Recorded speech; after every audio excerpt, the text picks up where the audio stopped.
So we're going to be hanging here. This will give us a clear idea of the situation. Yeah, no, let's talk about the current situation in space. Because we've got some issues to work through.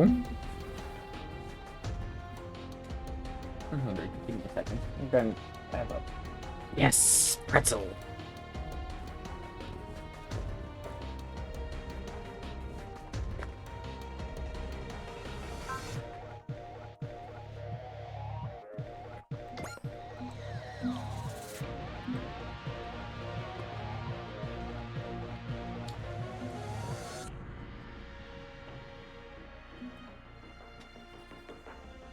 No, he's the only one who would try because he's an idiot. And Yusa's just happy to be here.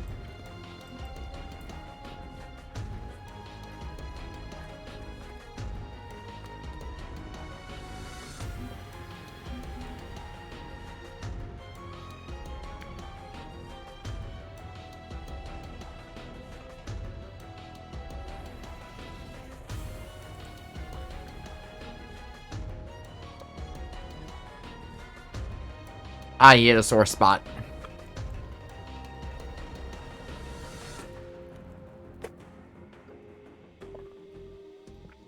Yeah, let's talk about the current state of the Earth sphere and how fucked we are.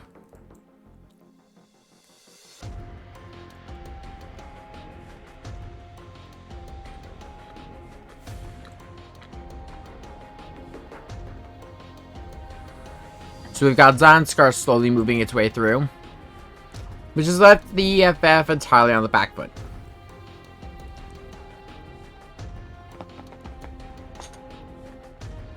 The Earth Federation forces are currently divided very heavily.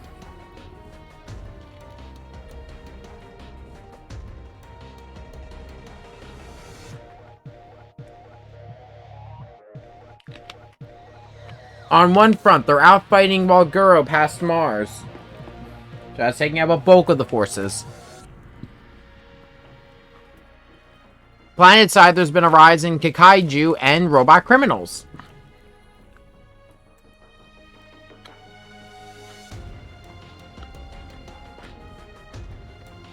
It's been a rough it's been a rough 10 years. And then there's also the fact that they always had to be alert for Zeon, which at this point is the Laplace incident. Zeon's kind of in disarray itself right now.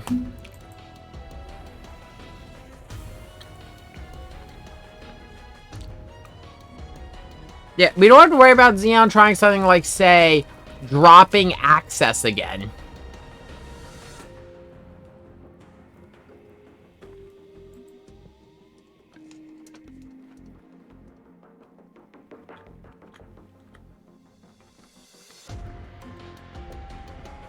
Yeah, so there's two things they're watching. There's the Republic of Zeon and Neo Zeon.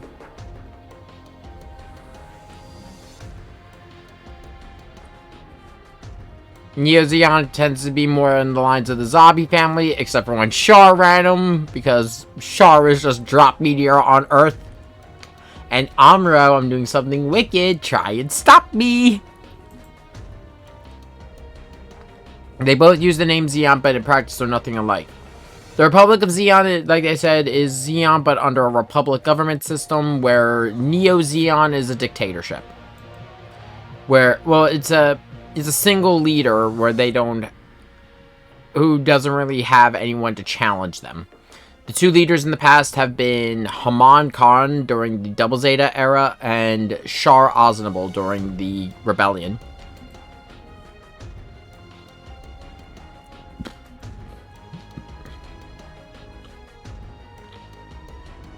That is the other issue. While they are not the same organization, there are sympathizers within the Republic of Zeon. And that's how they get a lot of their funding, their mobile suits. I mean, hell, There are sympathizers within Anaheim Electronics, and Anaheim knows this, doesn't stop it because they are playing both sides for this war.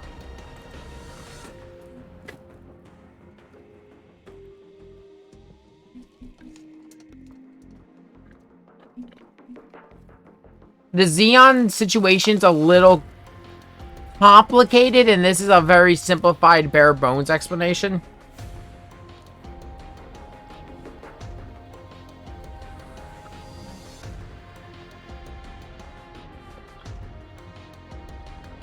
And that's the other thing that would eventually boil over in the Crossbone manga.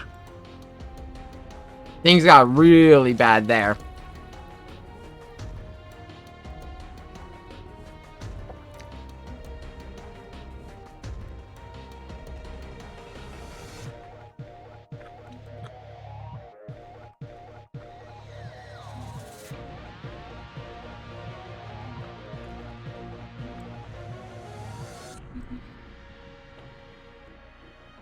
Yeah, Xeon itself.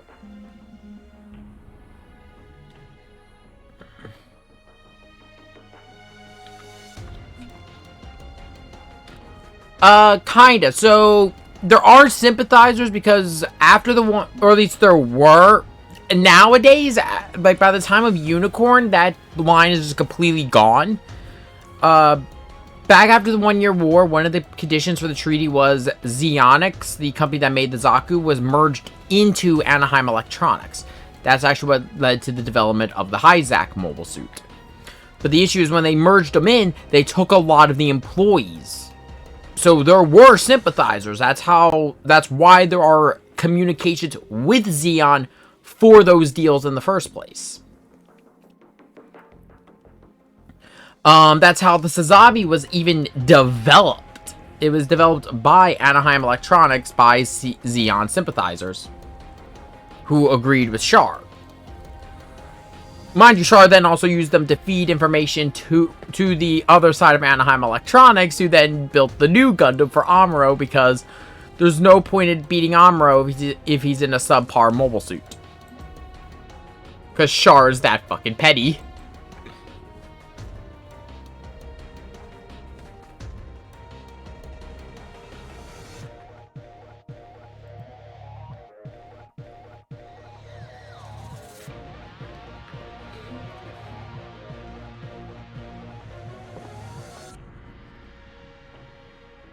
And, okay, let's talk about Mariism. What is Mariism? Mariism is the concept proposed by the Queen of the Zanskar Empire, Marie Pierre Aramonia. I probably mispronounced a couple of those words, because I'm assuming they're supposed to be pronounced like... Because everything else in Victory is French, I'm assuming it has to have a French pronunciation.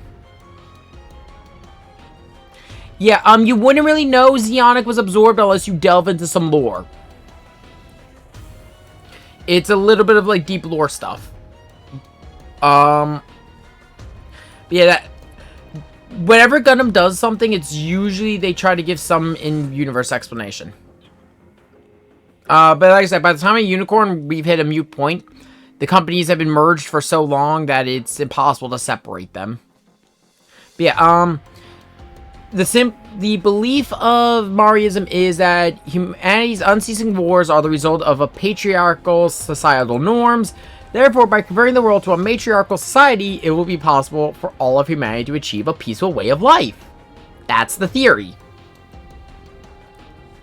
I mean, it sounds great. But if you disagree with it in any way, shape, or form, you go to the guillotine. It's just the French Revolution. Well, with patriarchy and, matriarchy as opposed to democratic versus king. Essentially, okay, real life history lesson for people who are watching this and have never had a course on the French Revolution, because I know my school did not do a good teach job on that. So, little thing with the French Revolution, when they were rebelling, basically, there was, the rebellion itself against the king was fractured to high hell. Or at least it was, until the extremists within it basically said, you side with us or the guillotine. You support, if you even said something like, a good example would be, I feel bad for the king, you go to the guillotine. It's either you're on board or you died. I'm kind of exaggerating a little bit, but there was a lot of bloodshed over that during that revolution. That is very much, I believe, based on the fact that they make a big deal about the guillotine, and the French Revolution is really the biggest one that used the guillotine. I think it's meant for what, especially because everything else is like French, like Ligue Militaire, or no, actually the Ligue Militaire is the biggest example I could give. I believe victory is supposed to be a French Revolution. Yeah. It's a pacifist ideology ruled through fear. It's the ultimate contradiction.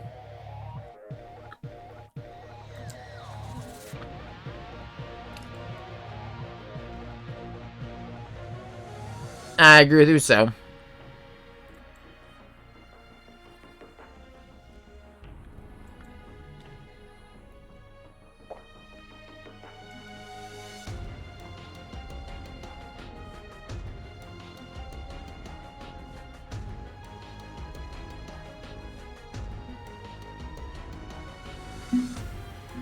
Yeah, yeah, because of the fact that's their beliefs, they would also completely contradict with Zeon.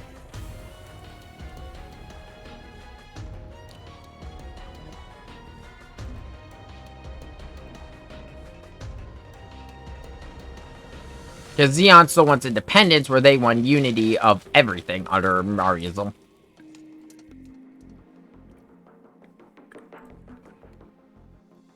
Yeah.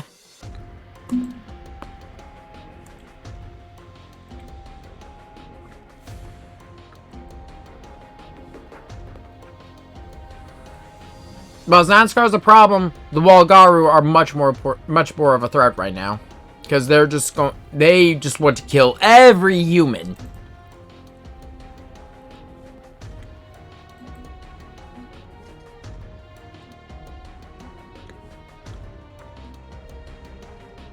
But Zanskar's in this area as well, so it could end up being a three-way fight.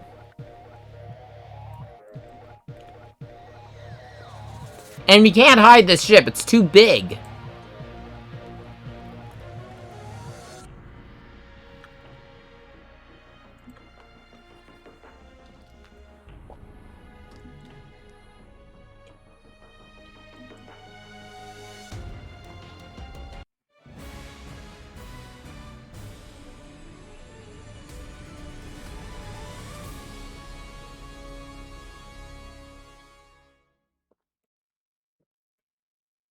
Ah.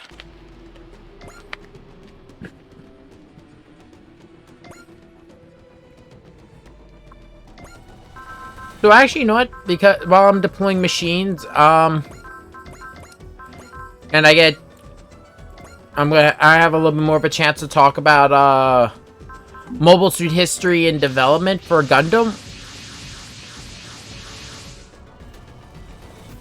For those unaware, actually, of why the mobile suit was built, like why they would go to humanoid weapon types as opposed to just building bigger battleships.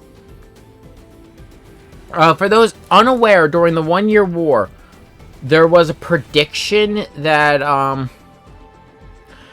the Navy that the Earth Federation forces had would outclass anything Zeon had in store, including the rumored mobile suit. Fun fact, the engines for the mobile suits and for the battleships fuck with the missile targeting. So, well, they kind of became useless. And the fact that the mobile suits were so small and hard to hit, and the fact that they could use whatever weapon and actually aim it better, they almost destroyed the Federation. Like, funny thing, they almost had the Federation on the ropes. Like, they had General Rivel dead to rights. But, not Federation sympathizers, but it was an anti-war movement within Zeon.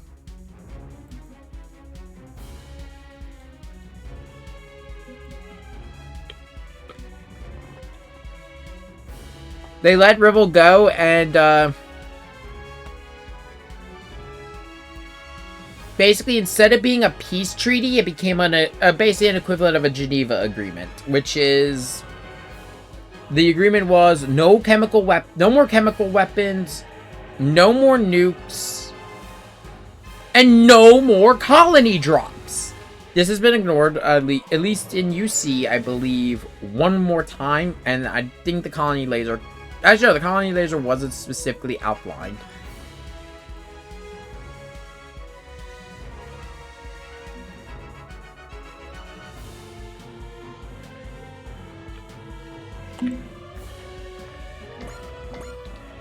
We already know how the extra count works.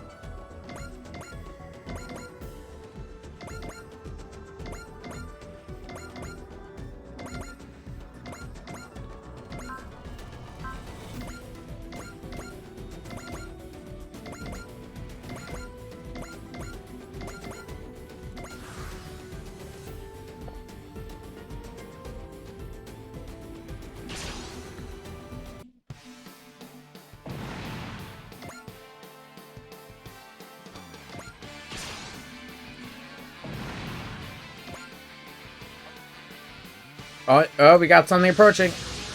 Ah, there they are. Neo Zeon remnants. Because, of course, we mentioned them. Except, they're ignoring Zanskar.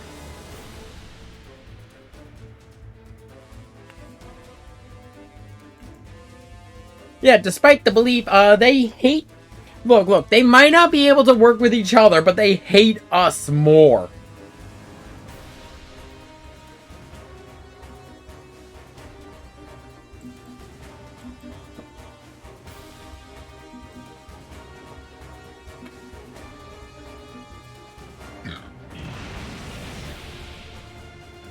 And a big beam. And you could say it's almost the equivalent of 6 shots from the original Gundam. Here's some Sawano music! They're the quasi-Saikamu equipped test produced by the Anaheim Electronics. Codename Silver Bullet.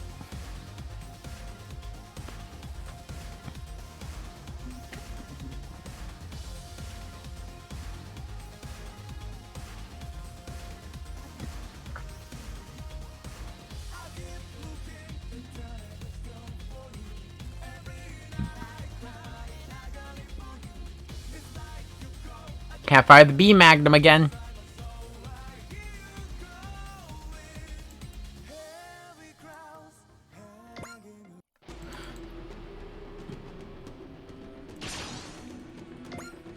So now that we have a moment, when we get the moment to examine them, I'm going to talk about this machine. I love this machine. It's so dumb.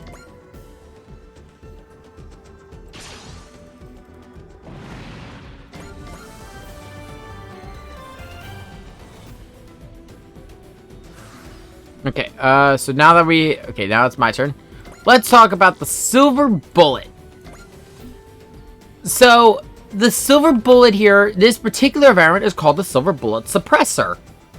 The main things that have changed about it is the backpack, the head has a V-fin now, much like a Gundam, and, well, its rifle has been swapped out.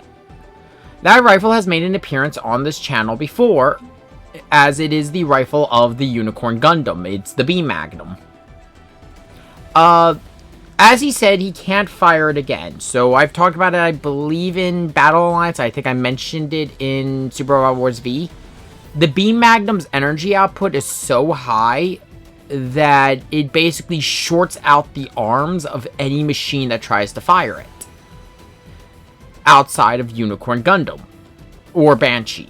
Because those machines are, one, they're built different. They are fucking... There are heavily reinforced prototype mobile suits. That's why there's only 3 of them in existence. The backpack system that was added to Silver Bullet Suppressor is designed to just replace the arms. The fact that it exists like this is my favorite thing. It's so dumb. It's so dumb. The best part, the absolute best part. Its model comes with this gimmick.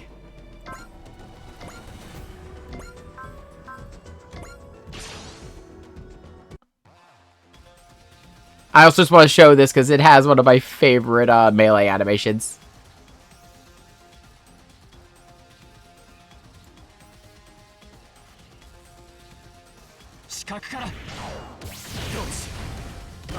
I love that. It just doesn't even launch it. Just lands, crushes the head, and then stabs.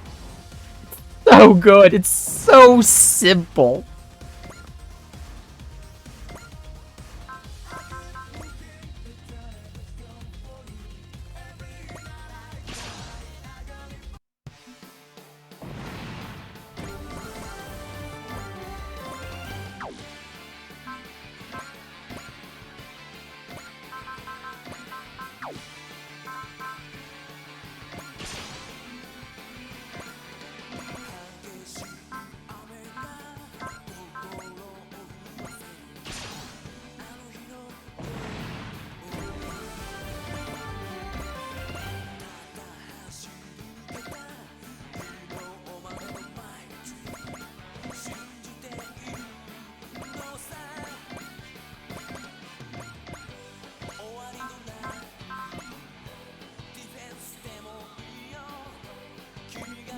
I'm leaving Loopy because I believe she needs to be shot down by Uso.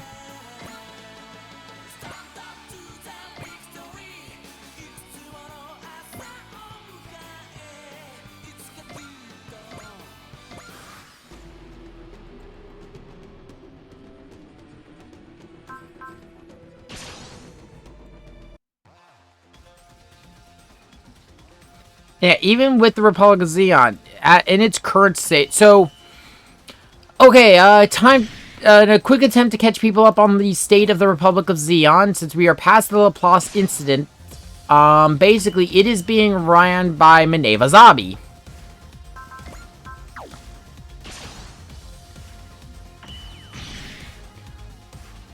Unsurprisingly, not everyone agrees with her running it, and especially because she doesn't want to say, destroy the fucking Earth.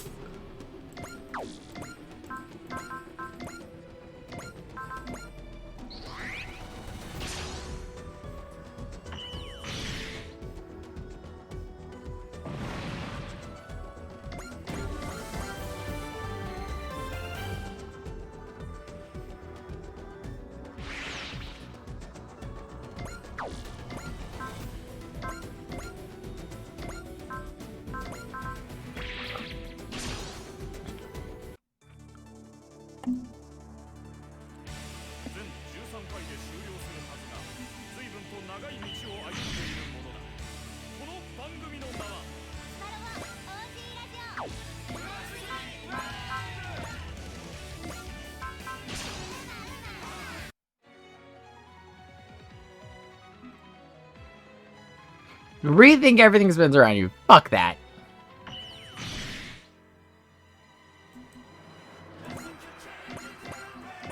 We all know that the secret of everything in Super Robot Wars is that everything revolves around Getter.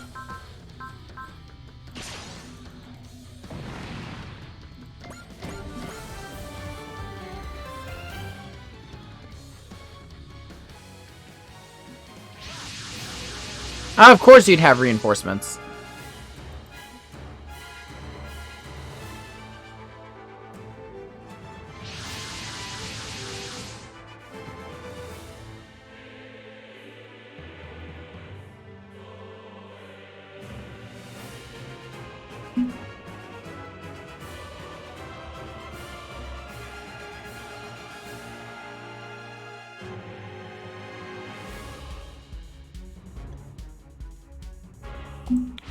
Fuck off.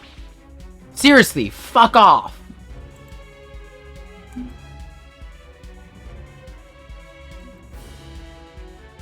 You have a threat that actively wants to kill both of us.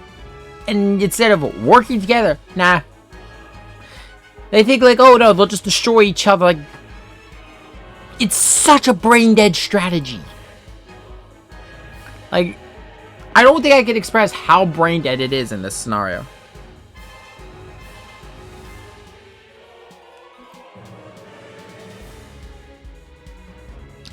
And, no, just because I'm also getting my chance to talk about, Gundam, and I really want to talk about the Ariel from Witch of Mercury. A fun little detail about the Witch of Mercury's Gundam Ariel.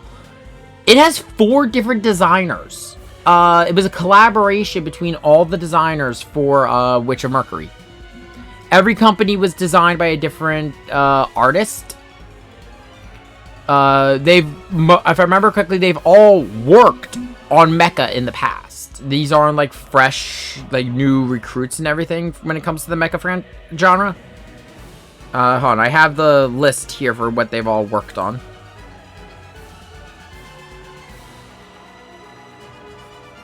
No, that's not it. Here we go. So the Elrith and the Vandas Gundams were designed by a new designer named Junted. It's a screen name. It's not an actual name. The Jiturk Corporation are designed by the one who did IBO and Advanced Zeta. The Peel Corporation mobile suits were designed by the main designer for Armored Core. So that's why if you've ever played Armored Core, you might get a similar vibe to some of those mobile suits. Especially like the big backpack design. They do remind me of some of the Armored Core machines. The Grassley Corporation was designed by the same person who did the designs for Gundam 00, and all 4 of them contributed to the final design for Elfrith and Ariel. And I've said this, Ariel Gundam has a oddly, I guess for lack of a better term, feminine design. And if you look, when you get a close-up of some of like the hand shots, it looks like it's got fingernails. There's the way that instead of being like the big blocks we're used to for chest units on like most other Gundams, there's like a curve. It's weird to say. There really hasn't been a design like the Ariel.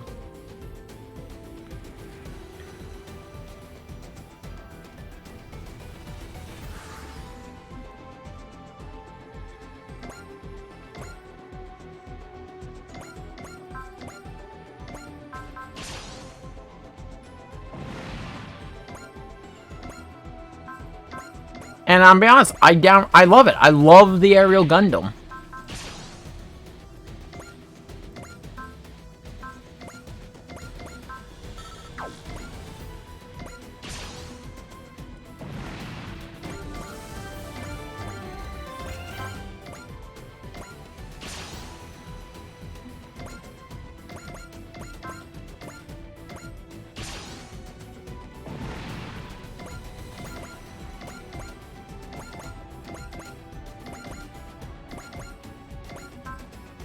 I want to try to feed some kills to Uso, because I have a reason. I have an actual goal with Uso.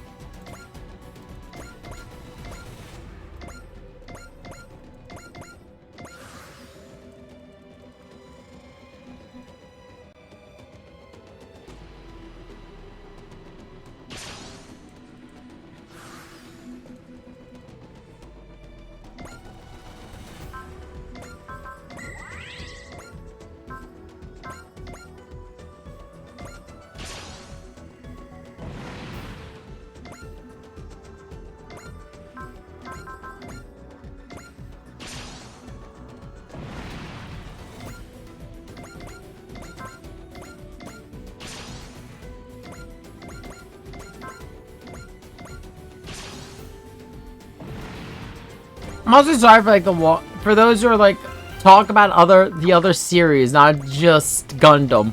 I'm sorry about that. I've not actually watched Majestic Prince, so I don't really have much I could give on Majestic Prince.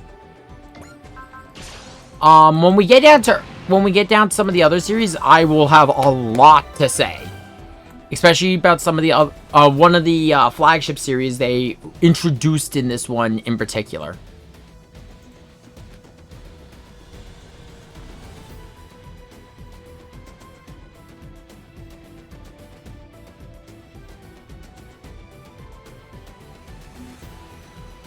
Bye, Mystery Man.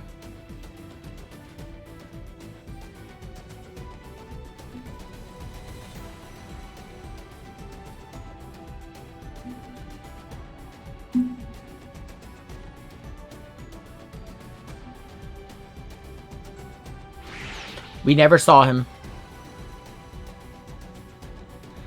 I'm trying to think here. I know what a couple of my next... Like I said, my next big paint job is for Gundam models is, of course, going to be my Ariel that's coming in tomorrow. And I've got the Crossbone sitting here. It's primed. I just got to sit down and start painting.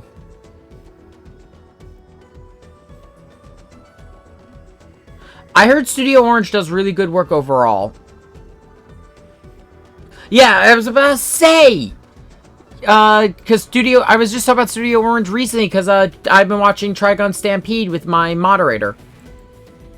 And, yeah, we've been enjoying that. I have to catch up. Last episode we watched, they just introduced knives. And holy shit!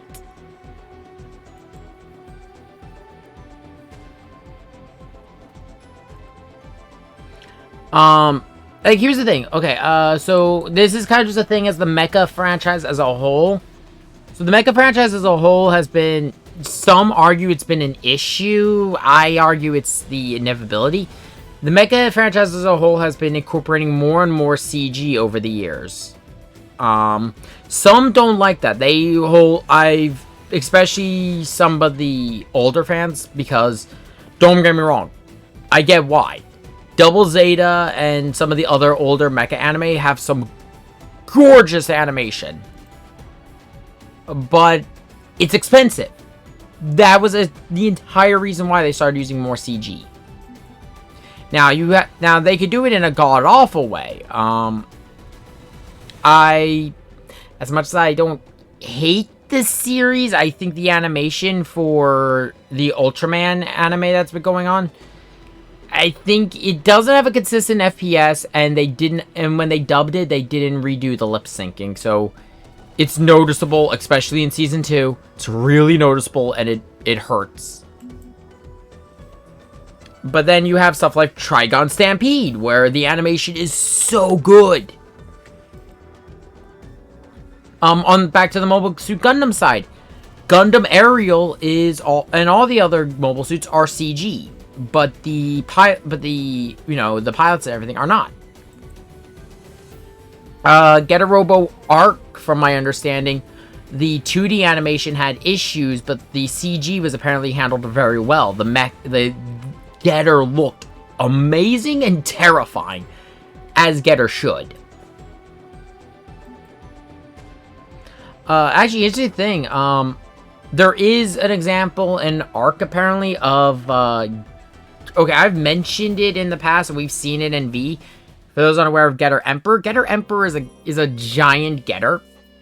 It transformed in, like, its 3 Get machines are the size of battle cruisers.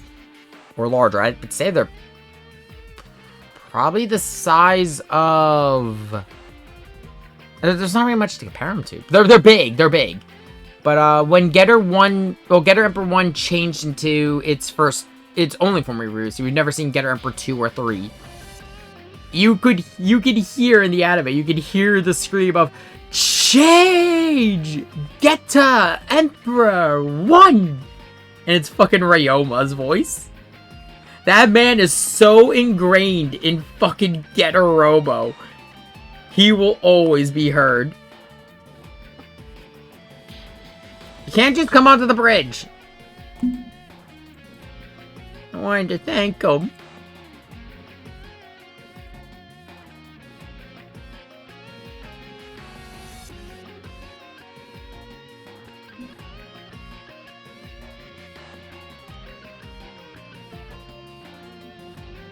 So now we can conduct operations anywhere within the Earth sphere. We are officially an autonomous force. Well, they want us to be called J-Cruz, which is German for 3 crosses. Which is, yep, all for 30. It's all... That's the thing, a lot of the naming convention for this is around the number 30.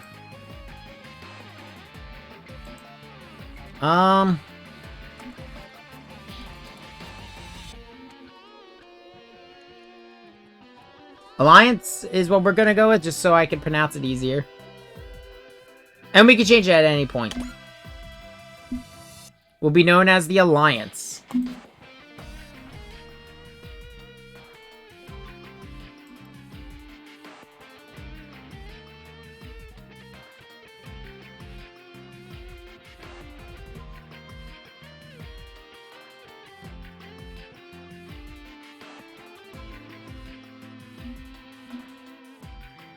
So we're gonna be, yeah, how is this gonna lead to world peace? If we keep finding this, we will eventually achieve peace.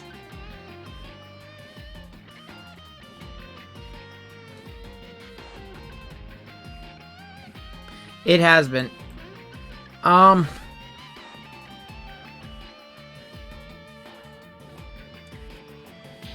think the only reason the CG mecha doesn't bother me as much is as I got older and I've learned more about the industry and what it costs to make mecha shows, I kind of get it more.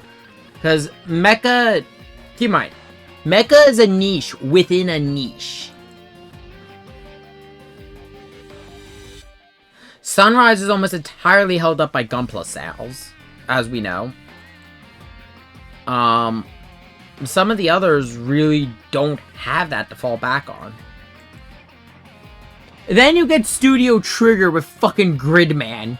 Where, like, Gridman incorporates a lot of it, but it's also still Studio Trigger, and the one thing I love Trigger animation. Studio Trigger,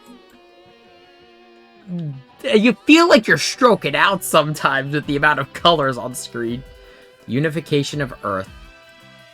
We're gonna fight everyone.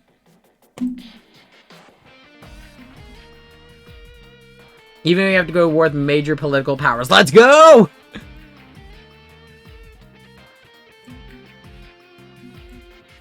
Let's fight the EFF. We'll solve this violence the only way we know how. More violence!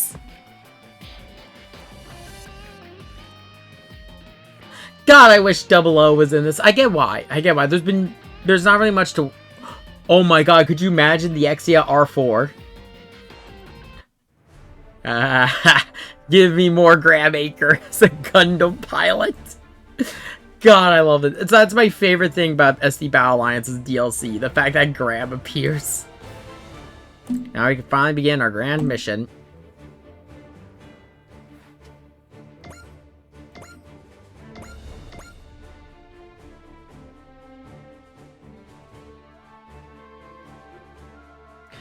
I know the only thing they did more with Gridman's anime to kind of not feel that spirit is like the flips and stuff he does. That's not something a suit actor would be able to do 9 out of 10 times, but God, it looks so good.